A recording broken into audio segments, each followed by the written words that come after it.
ಈ ಕಡೆಯಿಂದ ಕೆಇಸಿಟಿ ಮತ್ತು ನೀಟ್ಗೆ ಸಂಬಂಧಪಟ್ಟ ಹಾಗೆ ಲೇಟೆಸ್ಟ್ ಆಗಿ ಕೆಲವು ಇಂಪಾರ್ಟೆಂಟ್ ಅಪ್ಡೇಟ್ಸ್ಗಳು ಬಂದಿದೆ. ಹಾಗಿದ್ರೆ ಲೇಟೆಸ್ಟ್ ಆಗಿ ಏನೊಂದು ಕೆ ಕಡೆಯಿಂದ ಅಪ್ಡೇಟ್ಸ್ ಬಂದಿದೆ ಸಿಟಿ ಮತ್ತು ನೀಟ್ ವಿದ್ಯಾರ್ಥಿಗಳಿಗೆ, ಅದ್ರ ಬಗ್ಗೆ ಈ ಒಂದು ವಿಡಿಯೋದಲ್ಲಿ ನೋಡೋಣ.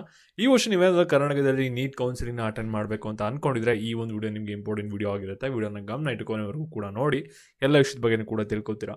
ಅದಕ್ಕಿಂತ ಮುಂಚೆ ಯಾರು ಚಾನಲ್ ಸಬ್ಸ್ಕ್ರೈಬ್ ಮಾಡ್ಕೊಂಡ್ರಲ್ಲ ಪ್ರತಿಯೊಬ್ಬರು ಕೂಡ ಸಬ್ಸ್ಕ್ರೈಬ್ ಮಾಡ್ಕೊಳ್ಳಿ. ಹಾಗೆ ಪ್ರತಿಯೊಬ್ಬರು ಕೂಡ ವಿಡಿಯೋಗೊಂದು ಲೈಕ್ ಕೊಟ್ಬಿಡೋಣ. ವಿಡಿಯೋನಾಗೆ ಸ್ಟಾರ್ಟ್ ಮಾಡಿ.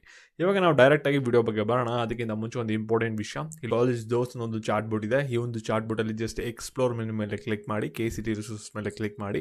ಇಲ್ಲಿ KCT ಕಾಲೇಜಸ್ ಕಟ್ ಆಫ್ ಮೇಲೆ ಕ್ಲಿಕ್ ಮಾಡಿದ್ರೆ ಟಾಪ್ ಇಂಜಿನಿಯರಿಂಗ್ ಕಾಲೇಜ್ಗಳಲ್ಲಿ ಎಲ್ಲ ಬ್ರಾಂಚ್ಗಳಲ್ಲೂ ಕೂಡ ಎಷ್ಟು ಕಟ್ ಆಫ್ ಇದೆ ಅನ್ನೋದು ಸಿಗುತ್ತೆ. ಮತ್ತು ಟಾಪ್ ಇಂಜಿನಿಯರಿಂಗ್ ಕಾಲೇಜ್ಗಳು ಯಾವುದಾದ್ರು ನಿಮಗೆ ಲಿಸ್ಟ್ ಕೂಡ ಸಿಗುತ್ತೆ. ಕಂಪ್ಲೀಟ್ಲಿ ಫ್ರೀ ಇರುತ್ತೆ. ಲಿಂಕ್ ಡಿಸ್ಕ್ರಿಪ್ಷನ್ ಬಾಕ್ಸ್ ಹಾಗೂ ಕಮೆಂಟ್ ಸೆಕ್ಷನ್ ಇರುತ್ತೆ, ಚೆಕ್ ಮಾಡಿ ಯೂಟಿಲೈಸ್ ಮಾಡ್ಕೊಳ್ಳಿ. ಬ್ಯಾಕ್ ವಿಡಿಯೋ ಬಗ್ಗೆ ಬರೋಣ, ಜಾಸ್ತಿ ಟೈಮ್ ವೇಸ್ಟ್ ಮಾಡಬೇಡ. ಫಸ್ಟ್ ಇವಾಗ CET ವಿದ್ಯಾರ್ಥಿಗಳಿಗೆ ಏನೊಂದು ಅಪ್ಡೇಟ್ ಬಂದಿದೆ ಅದ್ರ ಬಗ್ಗೆ ನೋಡೋಣ. ಅದಾದ್ಮೇಲೆ ನೀಟ್ ವಿದ್ಯಾರ್ಥಿಗಳಿಗೆ ಏನೊಂದು ಅಪ್ಡೇಟ್ ಬಂದಿದೆ ಅದ್ರ ಬಗ್ಗೆ ನೋಡೋಣ. ಇಲ್ಲಿ ಯಾರು BSc ನರ್ಸಿಂಗ್ ಮಾಡಬೇಕು ಅಂತ ಅನ್ಕೊಂಡಿದ್ರೆ ST ಜಾನ್ಸ್ ಅಲ್ಲಿ ಅವರು ಏನೇನು ಡಾಕ್ಯುಮೆಂಟ್ಸ್ಗಳನ್ನ ರೆಡಿ ಮಾಡಿ ಇಟ್ಕೋಬೇಕು ಅದ್ರ ಬಗ್ಗೆ ಒಂದು ನೋಟಿಫಿಕೇಶನ್ ಬಂದಿದೆ. ಕ್ಲಿಕ್ ಮಾಡಿ ನೋಡ್ಕೋಬೇಕಾಗುತ್ತೆ. BSc ನರ್ಸಿಂಗ್ ಯಾರು ಅಟೆಂಡ್ ಮಾಡಬೇಕು ಅಂದ್ಕೊಂಡಿದ್ದೀರಾ ಅವರು. ಇವಾಗ ನೀಟ್ ವಿದ್ಯಾರ್ಥಿಗಳಿಗೆ ಏನೇನು ಅಪ್ಡೇಟ್ಸ್ಗಳು ಬಂದಿದೆ ಅಂದರೆ, ಇಲ್ಲಿ ಯಾರ್ಯಾರು ಇವಾಗ NRI ವಾರ್ಡ್ನ ಕ್ಲೈಮ್ ಮಾಡಿದ್ರಾ ಮತ್ತು ಫಾರಿನ್ ನ್ಯಾಷನಾಲಿಟಿನ ಕ್ಲೈಮ್ ಮಾಡಿದ್ರಾ, ಮೆಡಿಕಲ್ ಡೆಂಟಲ್ ಆಯುಷ್ ಕೌನ್ಸಿಲಿಂಗ್ನ ಅಟೆಂಡ್ ಮಾಡಬೇಕು ಅಂದ್ಬಿಟ್ಟು ನೀವೇನೇನು ಡಾಕ್ಯುಮೆಂಟ್ಸ್ಗಳನ್ನ ರೆಡಿ ಮಾಡಿ ಇಟ್ಕೋಬೇಕು ಮತ್ತು KE ಆಫೀಸಲ್ಲಿ ಯಾವಾಗ ಆಫ್ಲೈನ್ ಡಾಕ್ಯುಮೆಂಟ್ ವೆರಿಫಿಕೇಷನ್ ಇರುತ್ತೆ ಅದ್ರ ಬಗ್ಗೆ ಡೀಟೇಲ್ ಇನ್ಫಾರ್ಮೇಷನ್ ಬಂದಿದೆ, ಅದನ್ನ ನೀವು ಚೆಕ್ ಮಾಡ್ಕೊಳ್ಳಿ. ಸರಿನಾ?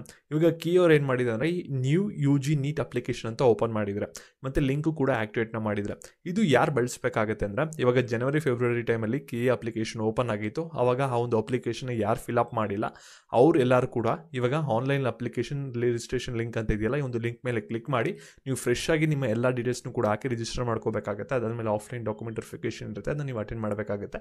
ಅದಾದ್ಮೇಲೆ ನಿಮಗೆ ವೆರಿಫಿಕೇಷನ್ ಸ್ಲಿಪ್ ಸಿಗುತ್ತೆ. ಇವಾಗ ನೀವು ಯಾರು ಇವಾಗ ನೀಟ್ ರೋಲ್ ನಂಬರ್ನ ಹಾಕ್ಬಿಟ್ಟು KE ಅಪ್ಲಿಕೇಶನ್ ಪ್ರಿಂಟ್ಔಟ್ನ ತೊಗೊಂಡಿದ್ದೀರಾ ಮತ್ತು ನೀಟ್ ವೆರಿಫಿಕೇಷನ್ ಸ್ಲಿಪ್ನ ಡೌನ್ಲೋಡ್ ಮಾಡ್ಕೊಂಡಿದ್ದೀರಾ, ನೀವು ಯಾವುದೇ ಥರ ರಿಜಿಸ್ಟ್ರೇಷನ್ ಮಾಡ್ಕೊಳ್ಳೋ ಅಗತ್ಯ ಇರಲ್ಲ. ನೀವು ಈ ಒಂದು ರಿಜಿಸ್ಟ್ರೇಷನ್ ನಿಮಗೆ ಸಾಕಾಗಿರುತ್ತೆ. ನೀಟ್ ರೋಲ್ ನಂಬರ್ನ ಅಪ್ಡೇಟ್ ಮಾಡಿ ನಿಮ್ಮ ಅಪ್ಲಿಕೇಶನ್ ಪ್ರಿಂಟ್ಔಟ್ ತೊಗೊಂಡಿರೋದು. ಮತ್ತು ಈ ಒಂದು ವಿಡಿಯೋ ಯಾರಿಗೆ ಸಹಾಯ ಆಗುತ್ತೆ ಅನ್ಸುತ್ತೆ ಅವ್ರಿಗೆಲ್ಲರಿಗೂ ಕೂಡ ಶೇರ್ ಮಾಡಿ. ಲಿಂಕ್ ಬಂದ್ಬಿಟ್ಟು ಡಿಸ್ಕ್ರಿಪ್ಷನ್ ಬಾಕ್ಸಲ್ಲಿ ಚೆಕ್ ಮಾಡಿ. ಹಾಗೆ ವಿಡಿಯೋ ಇಷ್ಟ ಲೈಕ್ ಮಾಡೋದು ಮರಿಬೇಡಿ. Thank you.